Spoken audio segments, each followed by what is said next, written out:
नमस्कार। श्री गणेशाय नमः। ओम श्री परमात्मने नमः। ओम नमो भगवते वासुदेवाय। आज मैं श्रीमद् भगवत गीता के तीसरे अध्याय का महात्म्य और अध्याय का हिंदी में भावार्थ दोनों सुनाऊंगी। प्रथम महात्म्य सुनाऊंगी, फिर अध्याय का हिंदी में भावार्थ सुनाऊंगी। प्रथम महात्म्य इसलिए सुनाऊंगी, महात्म्य जानने से ही आपको समझ में आएगा कि कितनी श्रद्धा से तीसरा अध्याय सुनना है, क्योंकि महात्म्य में स्पष्ट बताया गया है कि तीसरे अध्याय को सुनने से पितरों का उद्धार होता है। परिवार में कोई प्रेत आत्मा योनि को प्राप्त हुआ है तो उसका उद्धार होता है, और बार बार आवृत्ति करने से पूर्वजों का उद्धार होता है। आइए सुनिए, पहले महात्म्य फिर अध्याय का भावार्थ।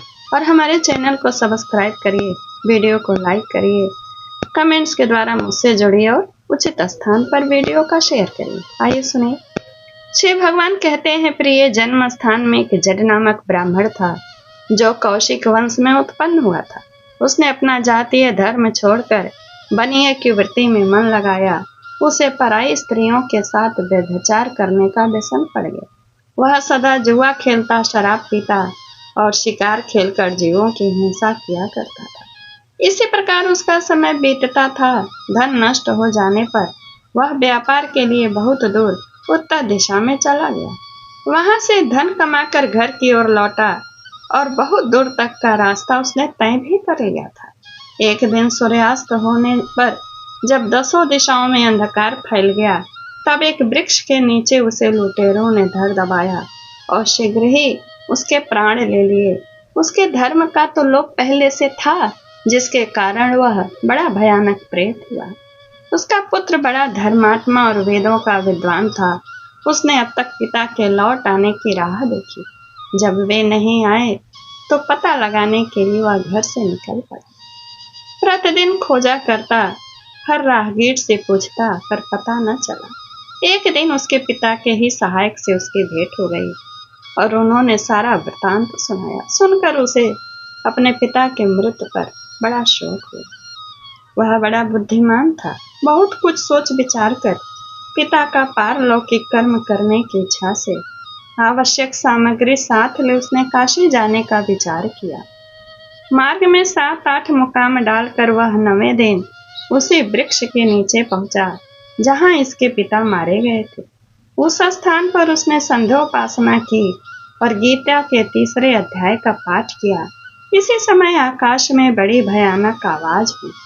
उसने अपने पिता को भयंकर आकार में देखा। फिर तुरंत ही अपने सामने आकाश में उसे एक सुंदर विमान दिखाई दिया जो महान तेज से व्याप्त था और उसमें अनेक क्षुद्र घंटिकाएं लगी थीं। उसके तेज से समस्त दिशाएं आलौकिक हो रही थीं। यह दृश्य देखकर उसके चित्र की व्यग्रता दूर हो गई। उसने विमान पर अपने पिता के दिव्य रूप को धारण किए हुए विराजमान देखा। उनके शरीर पर पीतांबर शोभा पा रहा था और मुनि जन उनकी स्तुति कर रहे थे। उन्हें देखते ही पुत्र ने प्रणाम किया। तब पिता ने भी उसे आशीर्वाद दिया। तत्पश्चात उसने पिता से यह सारा वृतांत पूछा। उसके उत्तर में पिता ने सब बातें बताकर इस प्रकार कहना आरंभ किया, बेटा, दयावश मेरे निकट गीता के तृतीय अध्याय का पाठ करके तुमने इस शरीर के द्वारा किए हुए दुस्तेज कर्म बंधन से मुझे छुड़ा दिया। अतः अब तुम घर लौट जाओ, क्योंकि जिसके लिए तुम काशी जा रहे थे वह प्रयोजन इस समय तृतीय अध्याय के पाठ से ही सिद्ध हो गया। पिता के यूं कहने पर पुत्र ने पूछा, तात, मेरे हित का उपदेश दीजिए और कोई कार्य जो मेरे लिए करने योग्य हो बतलाइए। तब पिता ने उससे कहा, नग, तुम्हें यही कार्य फिर करना है। मैंने जो कर्म किया है वही मेरे भाई ने भी किया था। इससे वे घोर नरक में पड़े हैं, उनका भी तुम्हें उद्धार करना चाहिए। तथा मेरे कुल के और भी जितने लोग नरक में पड़े हैं उन सबका भी तुम्हारे द्वारा उद्धार हो जाना चाहिए। यही मेरा मनोरथ है। बेटा, जिस साधन के द्वारा तुमने मुझे संकट से छुड़ाया है उसी का अनुष्ठान औरों के लिए भी करना उचित है। उसका अनुष्ठान करके उससे होने वाला पुण्य उन नारकी जीवों को संकल्प करके दे दो, इससे वे समस्त पूर्वज मेरे ही तरह यातना से मुक्त हो स्वल्प काल में ही श्री विष्णु के परम पद को प्राप्त हो जाएंगे। पिता का यह संदेश सुनकर पुत्र ने कहा, तात, यदि ऐसी बात है और आपकी भी ऐसी ही रुचि है तो मैं समस्त नारकी जीवों का नरक से उद्धार कर दूंगा।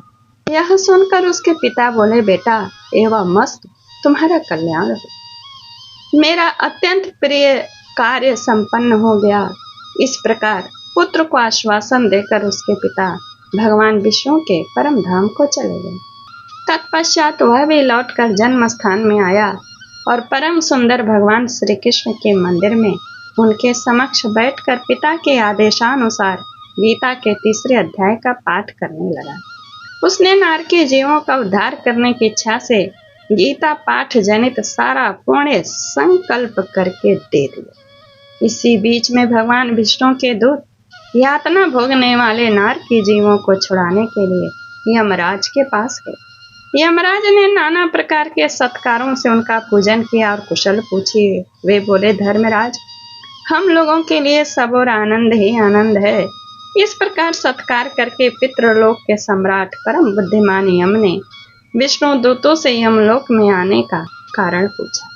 तब विष्णु दूतों ने कहा, यमराज, शेष शैया पर शयन करने वाले भगवान विष्णु ने हम लोगों को आपके पास कुछ संदेश देने के लिए भेजा है। भगवान हम लोगों के मुख से आपके कुशल पूछते हैं और यह आज्ञा देते हैं कि आप नरक में पड़े हुए समस्त प्राणियों को छोड़ दीजिए। अमित तेजस्वी भगवान विष्णु का यह आदेश सुनकर यम ने मस्तक झुकाकर उसे स्वीकार किया और मन ही मन को सोचा। तत्पश्चात मदोन्मत्त नारकी जीवों को नरक से मुक्त देखकर उनके साथ ही वे भी भगवान विष्णु के वास स्थान को चले, यानी यमराज श्रेष्ठ विमान के द्वारा जहाँ क्षीर सागर है वहां जा पहुंचे। उसके भीतर कोटि कोटि सूर्यों के समान कांतिमान नील कमल दल के समान श्याम सुंदर लोकनाथ जगत गुरु श्री हरि का उन्होंने दर्शन। भगवान का तेज उनकी शैया बने हुए शेष नाग के फड़ों की मड़ियों के प्रकाश से दोगुना हो रहा था। वे आनंद युक्त दिखाई दे रहे थे। उनका हृदय प्रसन्नता से परिपूर्ण था। भगवती लक्ष्मी अपने सरल चितवन से प्रेम पूर्वक उन्हें बार बार निहार रही थी। चारों ओर योगी जन भगवान की सेवा में खड़े थे। उन योगियों की आंखों के तारे ध्यानस्थ होने के कारण निश्चल प्रतीत होते थे, यानी स्थिर थे। देवराज इंद्र अपने विरोधियों को परास्त करने के उद्देश्य से भगवान की स्तुति कर रहे थे। ब्रह्मा जी के मुख से निकले हुए वेदांत वाक्य मूर्तिमान होकर भगवान के गुणों का गान कर रहे थे। भगवान पूर्णतः संतुष्ट होने के साथ ही समस्त योनियों की ओर से उदासीन प्रतीत होते थे। जीवों में से उन्होंने योग साधना के द्वारा अधिक पुण्य संचय किया था। उन सबको एक ही साथ वे कृपा दृष्टि से निहार रहे थे। भगवान अपने स्वरूपभूत अखिल चराचर जगत को आनंदपूर्ण दृष्टि से आमोदित कर रहे थे। शेष नाग की प्रभा से उद्भासित एवं सर्वत्र व्यापक दिव्य विग्रह धारण किए नील कमल के सदृश श्याम वर्ण वाले श्री हरि ऐसे जान पड़ते थे जैसे मानो चांदनी से घिरा हुआ आकाश सुशोभित हो रहा हो। इस प्रकार भगवान की झांकी करके यमराज अपनी विशाल बुद्धि के द्वारा उनकी स्तुति करने लगे। यमराज बोले, संपूर्ण जगत का निर्माण करने वाले परमेश्वर, आपका अंतःकरण अत्यंत निर्मल है। आपके मुख से ही वेदों का प्रादुर्भाव हुआ। आप ही विश्व स्वरूप हैं और इसके विधायक ब्रह्मा हैं। आपको नमस्कार है। अपने बल और वेग के कारण जो अत्यंत दुर्धर्ष प्रतीत होते हैं, ऐसे दानवेंद्रों का अभिमान चूर्ण करने वाले भगवान विष्णु को नमस्कार है। पालन के समय सत्व में शरीर धारण करने वाले विश्व के आधारभूत सर्वव्यापी श्रीहरि को नमस्कार है। समस्त देहधारियों को पातक राशि को दूर करने वाले परमात्मा को प्रणाम है। जिनके ललाटवर्ती नेत्र के तनिक सा खुलने पर भी आग की लपटें निकलने लगती हैं, उन रुद्र रूपधारी आप परमेश्वर को नमस्कार है। आप संपूर्ण विश्व के गुरु, आत्मा और महेश्वर हैं। अतः समस्त वैष्णव जनों को संकट से मुक्त करके उन पर अनुग्रह करते हैं। आप माया से विस्तार को प्राप्त हुए, अखिल विश्व में व्याप्त होकर भी कभी माया अथवा उससे उत्पन्न होने वाले गुणों से मोहित नहीं होते। माया तथा माया जनित गुणों के बीच में स्थित होने पर भी आप पर उनमें से किसी का प्रभाव नहीं पड़ता। आपकी महिमा का अंत नहीं है, क्योंकि आप असीम हैं। फिर आप वाणी के विषय कैसे हो सकते हो? अतः मेरा मौन रहना ही उचित है। इस प्रकार स्तुति करके यमराज ने हाथ जोड़कर कहा, जगत गुरु, आपके आदेश से इन जीवों को गुण रहित होने पर भी मैंने छोड़ दिया है। अब मेरे योग्य जो कार्य हो उसे बतलाइए। उनके यूं कहने पर भगवान मधुसूदन मेघ के समान गंभीर वाणी द्वारा मानो अमृत रस से सींचते हुए बोले, धर्मराज, तुम सबके प्रति समान भाव रखते हुए लोगों का पाप से उद्धार कर रहे हो। तुम पर देहधारियों का भार रखकर मैं निश्चिंत हूँ। अतः तुम अपना काम करो और अपने लोक को लौट जाओ। यूं कहकर भगवान अंतर्धान हो गए। यमराज भी अपने पुरे को लौट आए। तब वह ब्राह्मण अपने जाति के और समस्त नारकी जीवों का नरक से उद्धार करके स्वयं भी श्रेष्ठ विमान द्वारा श्री विष्णु धाम को चला गया। महात्म्य यही पूर्ण होता है। आगे आप हिंदी में श्रीमद् भगवत गीता के अध्याय का भावार्थ सुनिए। नमस्कार। श्री गणेशाय नमः। ओम श्री परमात्मने नमः। श्रीमद् भगवत गीता के हम तीसरे अध्याय का भावार्थ हिंदी में सुनाएंगे। आइए सुनिए। अथ तृतीय अध्याय। इसमें ज्ञान और कर्म की श्रेष्ठता के विषय में अर्जुन की शंका व भगवान से अपना एकांतिक श्रेय साधन बतलाने की प्रार्थना करना। इसे कर्म योग से भी जाना जाता है। आइए सुनिए। अर्जुन वाच, जयासि चेत कर्मणस्ते मता बुद्धिर्जनार्दन तत्किम कर्मणि घोरे माम नियोजयसि केशव। अर्जुन बोले, हे जनार्दन, यदि आपको कर्म की अपेक्षा ज्ञान श्रेष्ठ मान्य है तो फिर हे केशव, मुझे भयंकर कर्म में क्यों लगाते हैं? आप मिले हुए से वचनों से मेरी बुद्धि को मानो मोहित कर रहे हैं। इसीलिए उस एक बात को निश्चित करके कहिए जिससे मैं कल्याण को प्राप्त हो जाऊं। श्री भगवान वाच, कहते हैं भगवान, श्री भगवान बोले, हे निष्पाप, इस लोक में दो प्रकार की निष्ठा मेरे द्वारा पहले कही गई है। उनमें से सांख्य योगियों की निष्ठा तो ज्ञान योग से और योगियों की निष्ठा कर्म योग से होती है। मनुष्य न तो कर्मों का आरंभ किए बिना निष्कर्मता को यानी योग निष्ठा को प्राप्त होता है और न कर्मों के केवल त्याग मात्र से सिद्धि यानी सांख्य निष्ठा को ही प्राप्त होता है। निस्संदेह कोई भी मनुष्य किसी भी काल में क्षण मात्र भी बिना कर्म किए नहीं रहता, क्योंकि सारा मनुष्य समुदाय प्रकृति जनित गुणों द्वारा परवश व कर्म करने के लिए बाध्य किया जाता है। जो मूढ़ बुद्धि मनुष्य समस्त इंद्रियों को हठपूर्वक ऊपर से रोककर मन से उन इंद्रियों के विषयों का चिंतन करता रहता है, वह मिथ्याचारी अर्थात दंभी कहा जाता है। किंतु हे अर्जुन, जो पुरुष मन से इंद्रियों को वश में करके अनासक्त हुए समस्त इंद्रियों द्वारा कर्म योग का आचरण करता है, वही श्रेष्ठ है। तो शास्त्र विहित कर्तव्य कर्म कर, क्योंकि कर्म न करने की अपेक्षा कर्म करना ही श्रेष्ठ है। तथा कर्म न करने से तेरा शरीर निर्वाह भी नहीं सिद्ध होगा। यज्ञ के निमित्त किए जाने वाले कर्मों से अतिरिक्त दूसरे कर्मों में लगा हुआ ही यह मनुष्य समुदाय कर्मों से बंधता है। इसलिए हे अर्जुन, तू आसक्ति से रहित होकर उस यज्ञ के निमित्त ही भली भांत कर्तव्य कर्म कर।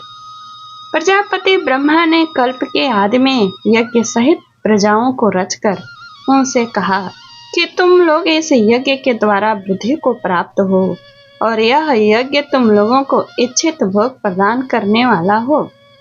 तुम लोग इस यज्ञ के द्वारा देवताओं को उन्नत करो और वे देवता तुम लोगों को उन्नत करें। इस प्रकार निस्वार्थ से निस्वार्थ भाव से एक दूसरे को उन्नत करते हुए तुम लोग परम कल्याण को प्राप्त हो जाओ। यज्ञ के द्वारा बढ़ाए हुए देवता तुम लोगों को बिना मांगे ही इच्छित भोग निश्चय ही देते रहेंगे। इस प्रकार उन देवताओं के द्वारा दिए हुए भोगों को जो पुरुष उनको बिना दिए स्वयं भोगता है वह चोर ही है। यज्ञ से बचे हुए अन्न को खाने वाले श्रेष्ठ पुरुष सब पापों से मुक्त हो जाते हैं, और जो पापी लोग अपना शरीर पोषण करने के लिए ही अन्न पकाते हैं वे तो मानो पाप ही खाते हैं। संपूर्ण प्राणी अन्न से उत्पन्न होते हैं। अन्न की उत्पत्ति वृष्टि से होती है, यानी वर्षा से। वृष्टि यज्ञ से होती है और यज्ञ विहित कर्मों से उत्पन्न होने वाला है। कर्म समुदाय को तो वेद से उत्पन्न और वेद को अविनाशी परमात्मा से उत्पन्न हुआ जान। इससे सिद्ध होता है कि सर्वव्यापी परम अक्षर परमात्मा सदा ही यज्ञ में प्रतिष्ठित है।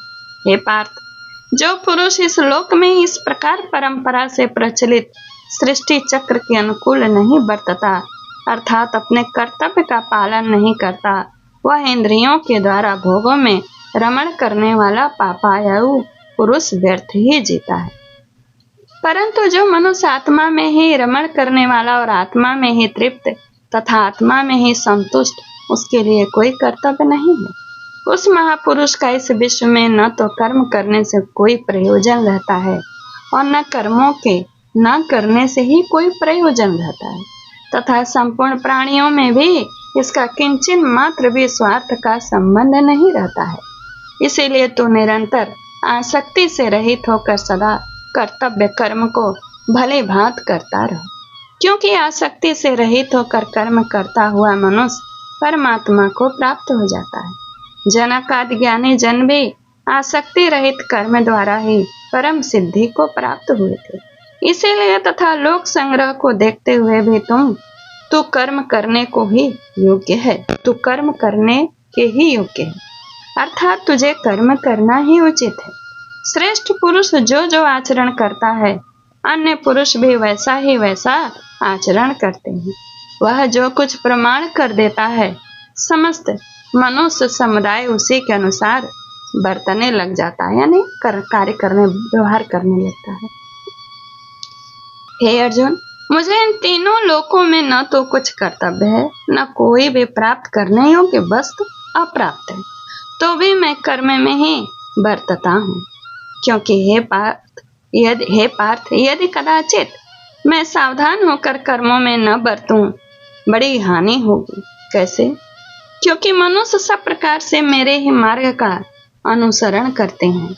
इसीलिए यदि मैं कर्म न करूं तो ये सब मनुष्य नष्ट भ्रष्ट हो जाएं और मैं संकर्ता का करने वाला हूं तथा इस समस्त प्रजा को नष्ट करने वाला बनूं।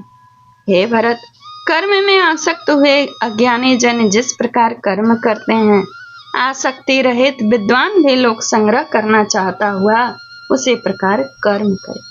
परमात्मा के स्वरूप में अटल स्थित हुए ज्ञानी पुरुष को चाहिए कि वह शास्त्र विहित कर्मों में आसक्ति वाले अज्ञानियों की बुद्धि में भ्रम अर्थात कर्मों में अश्रद्धा उत्पन्न न करें, किंतु स्वयं शास्त्र विहित समस्त कर्म भली भांत करता हुआ उनसे भी वैसे ही करवावे। वास्तव में संपूर्ण कर्म सब प्रकार से प्रकृति के गुणों द्वारा किए जाते हैं, तो भी जिसका अंतःकरण अहंकार से मोहित हो रहा है ऐसे अज्ञानी मैं करता हूँ ऐसा मानता है। परंतु हे महाबाहो, गुण विभाग और कर्म विभाग के तत्व को जानने वाला ज्ञान योगी संपूर्ण गुण ही गुणों में बरत रहे हैं ऐसा समझकर उनमें आसक्त नहीं होता है।